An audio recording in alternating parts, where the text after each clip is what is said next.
Hello, Fish Faithful. This is Marlins Daily on the Fan Arch Network. I am Kurt Semder, and yes, how about them Marlins? Wow. I don't think a lot of us saw this one coming. Whew, what a win yesterday, man. Wow. This team really surprising a lot of us with a huge win, sweeping the Phillies. What a remarkable bounce back effort following that 12-game losing streak to get three straight wins over the Phillies.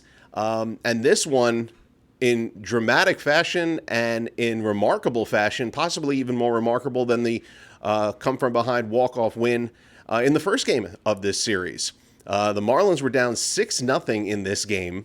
Ryan Gusto was on the hill in what was going to seemingly be a bullpen game, gave you 5 innings, but really struggled throughout, giving up 6 runs and putting the Marlins into a hole that really looked like they were not going to be able to climb out of, especially not against all-star pitcher Jesus Luzardo, who was really strong through those first 5 innings. But a funny thing happened like it did the other night. Those June Marlins showed up, and boy did they ever, because they just chipped away, and you could kind of feel the momentum turning in this game midway through. Just a simple ground out by Otto Lopez that scored the first run, got things going, and then Heriberto Hernandez with his leads the team in home runs now, blasts a 2-run homer in the 5th. It's suddenly a 6-3 ball game. And then in the 7th, they tack on some more. Otto Lopez drives in a run. Xavier Edwards brings home 2 more to tie this game up at 6 as he just continues his incredible season. And then in the 8th, Griffin Conine is really developing into quite a player right before our eyes. A pinch hit 2-run homer that put the Marlins in front for good. An 8-6 lead at that point. Pete Fairbanks coming up big and looking really good at the right time deadline-wise, picks up the save, and Miami sweeps the Phillies. First time since 2019, I believe they've done that, and win this one 8-6, and now have put themselves squarely into the mix for the wild card, even more so than they were before. Yes, they're 2 games back in the wild card race, but they're in the 2 games back for 2 wild card spots because they brought the Phillies back down to the pack with the way the Phillies have been playing so far since the All-Star break. And they just are doing what we said they were doing in June. I mean, we mentioned this the other day, but it's the same formula. That confidence is back. They're just getting key hits. They're getting timely hits. They're getting a bit of pop out of this lineup, which is welcome. As we mentioned, between Hernandez, between Conine, they're getting those big hits that are instantly bringing home runs for this team, so they don't have to string together too many hits. But they're having those innings like they had in the 9th inning against the Phillies the other night. They had it here in the 7th in this game yesterday, as they just are able to put together big innings with timely and very strong at-bats. They're patient at the plate. They're aggressive on the base paths, which sometimes does come back to bite them, but for the most part, it works out. And all of it put together results in a sweep of the Phillies. And now, as we mentioned, right back in the mix for the wild card race. And what this has really done is put the team and the front office in a position where you're just kind of wondering, what do you do? And I do not envy Peter Bendix, the team president, as far as what he's going to have to come up with and try to decide to do here, because what do you do? I mean, this team has shown you so many different levels of how they can play over the last 2 weeks or 3 weeks that it's kind of got to be difficult to kind of know what you are exactly going to get from them over this next 2 months of the season to close things out. And I think that really brings us to, my main topic today as we talk about it. Which team is the real Marlins? I go back to a comment maybe about a week or so ago from, our friend of the program, Thomas Joseph, who said, listen, during that losing streak, he said, listen, This happens during the course of a season. You can't get too high and you can't get too low. And I agree with that. But it's tough to not get low when you're in the middle of a 12-game losing streak. And it's tough not to get excited when you win 20 games in a month like the team did in June. And when you think about the course of the baseball season, you have to basically think of it in that sense and going, okay, this team is not as bad as they looked during the 12-game losing streak. But on the flip side, they're not quite as good as they looked when they were winning 20 games in June. So if you take that 20 and 6 month out and you take the 12-game losing streak out, well, what do you have left?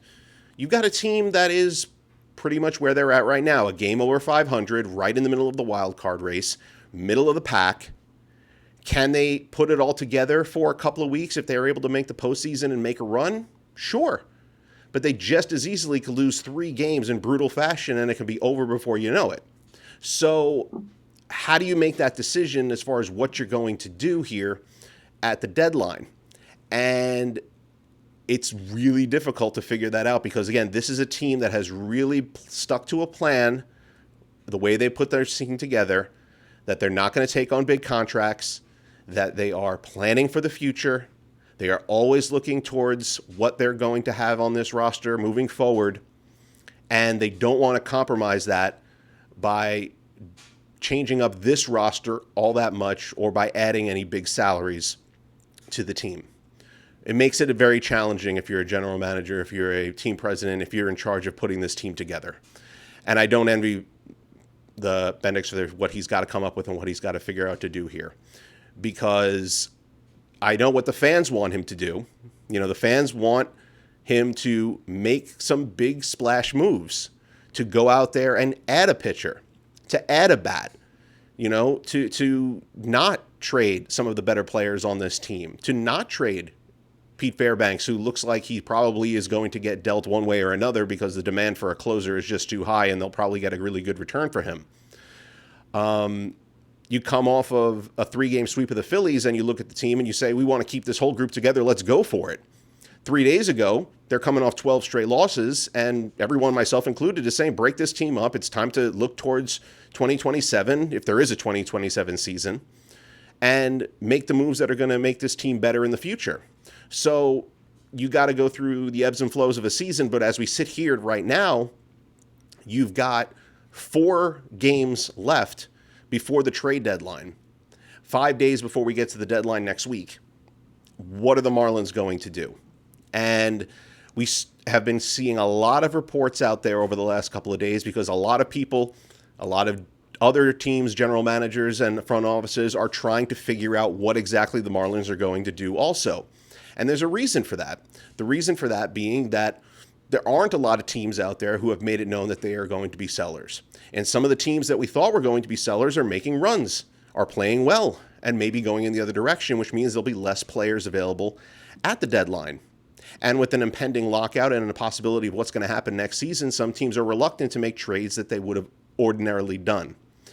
So what that ends up creating is a situation where a team like the Marlins is getting a lot of interest because people want to be ready to make a move with them if, let's just say, the next 4 games go badly, or if the Marlins make a decision that they're going to look towards the future and not try to go for it this season.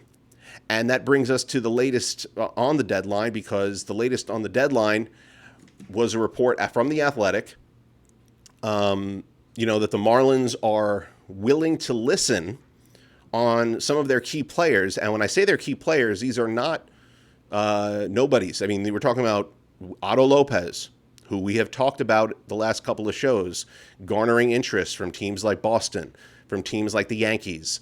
Liam Hicks, a guy who is getting a lot of interest from some of those teams out there who are looking for a catcher. Xavier Edwards, a second baseman, center fielder, can play multiple positions and provide you with instant offense. And then even Heriberto Hernandez is now getting some interest because, again, he is a power bat. He has shown that he has that ability to give you that pop.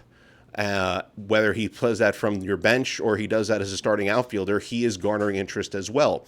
So the Marlins appear to be listening anyway, or willing to listen on those players. They are not moving one of the pitchers. They continue to stand with that, Sandy, Yuri, Max Meyer, they are staying put. Joe Mack, catcher of the future, according to them, not going to go anywhere. What that means for Hicks, what that means for Agustin Ramirez, we'll have to wait and see what happens here at the deadline. I know we mentioned Braxton Garrett is another guy that's sitting there in their minor league system, somebody who's gotten some interest as well, as he's on their 40-man roster, so decisions have to be made. But it's also interesting to note that every report that I've seen regarding the Marlins being willing to listen, and it's always put in quotes like we have it right below me here, willing to listen, points out that being willing to listen doesn't necessarily mean that you're actively shopping them or that they're looking to trade them. It just means that Peter Bendix is listening to the offers and willing to hear what he could get for these guys. And I look at that, and my first thought is that shows that this team's front office is well aware of the market, well aware of what is available and what teams are looking for. And I think they realize that they have a lot of potential fits for some of the bigger contenders in baseball right now. There are a lot of teams looking for a catcher. There are a lot of teams looking for middle infield help or versatility, guys who can play more than one position. There's a lot of teams looking for power bats, looking for guys who can give you some pop. The Marlins are one of those teams, by the way, who could use another power bat and a guy who can produce a little bit of pop for you. But when the marketplace is telling you what everybody wants and you have a lot of that, and you at least have that on your roster, it's a good idea to at least listen to what's available. And I think with certain players, that's as far as it should go. You look at Otto Lopez, who the team has under control through 2029. Xavier Edwards, same thing, under control through 2029. Both of those players, especially Otto, going to demand a raise in their salary next season in arbitration, and that would cost the team obviously a little bit of money, but still well worth it for the quality of play that they've given you this season. But you look at a player like Liam Hicks, who we've talked about, who the Marlins have the luxury of having more than one catcher ready to go on their roster. They've got guys who can play first base. They've got guys who can DH. Liam Hicks is the kind of guy who, under a normal circumstance, you may not think about trading one of your best RBI players, one of your best run producers. But if the market is high and you can benefit from it, then maybe he's a guy you move. Hernandez, same type of thing. He's hot right now. You might be able to get more now than you ever will in the future or before. You got to strike when the market is hot, and right now his trade value is probably higher than it has ever been. So for the Marlins, they've got to really take a close look at this and try to figure out if any of these offers are really worth it for them. And I think what they can do is they could move guys like Hicks and Hernandez, or maybe just Hicks and Fairbanks, something to like that, and still improve this team for this season for the stretch run. They could trade a couple of bullpen arms and still improve this team for the stretch run. I don't think too many of those guys in the bullpen are what you would deem irreplaceable. And Hicks, as I've mentioned, they have the depth. They can replace him in the lineup, and they can find ways to produce runs if they need to, depending on what they get back without him.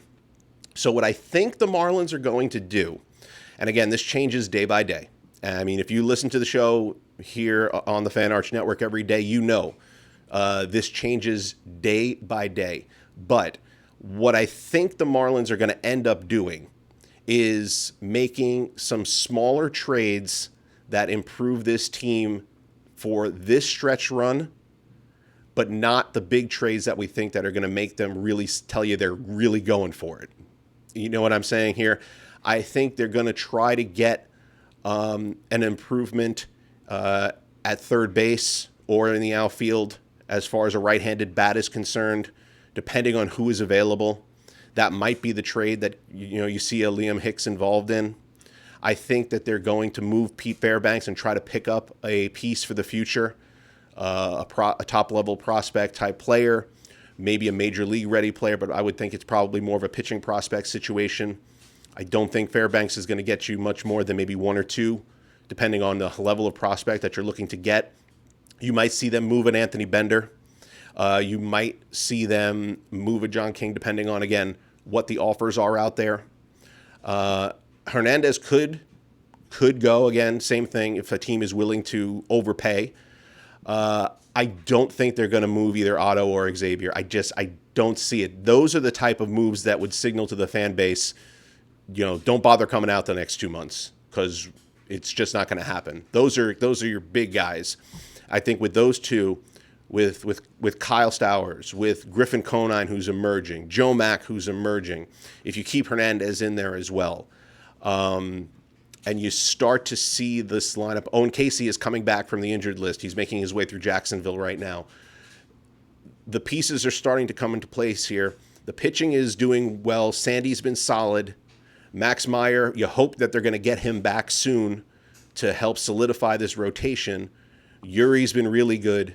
You hope that Jansen Junk is going to keep it together. They've got the pieces. They've got a good enough team to make things interesting the last 2 months of the season. And the way they played this series against the Phillies, they're a team that no contending team really wants to see on their schedule the last 2 months because, like I said, just as easily as you could sweep the Marlins, you can get swept by them. That's a dangerous team. And they have shown that they will not give up in any of these games. Even during the 12-game losing streak, there were a bunch of games that they should have won that they just fell apart at the end. Walk-offs against Milwaukee just immediately come to mind. And the question now being, which key players should the Marlins look to trade? Well, that's up to Peter Bendix to make that decision. And I think what happens this weekend is going to ultimately make that decision for him. A 4-game series begins tonight. The Marlins hit the road. They are up in New York to take on the Mets, who admittedly are playing a little bit better as of late, but they are still in last place in the division. They are still floundering. They are expected to be one of the bigger movers at the trade deadline, so who knows who you're actually going to face in some of these games, because I'm sure the Mets not only will be making moves, but they will probably be keeping guys from getting potentially injured before they have the ability to trade them. So who knows if you'll see Freddie Peralta? Who knows if you'll see a Jorge Polanco or a Luis Robert Jr. These type of guys. Who knows if these guys are going to see them very much? Because again, the Mets are sellers, that's for sure. Miami's got to take advantage, and you want to go up to New York.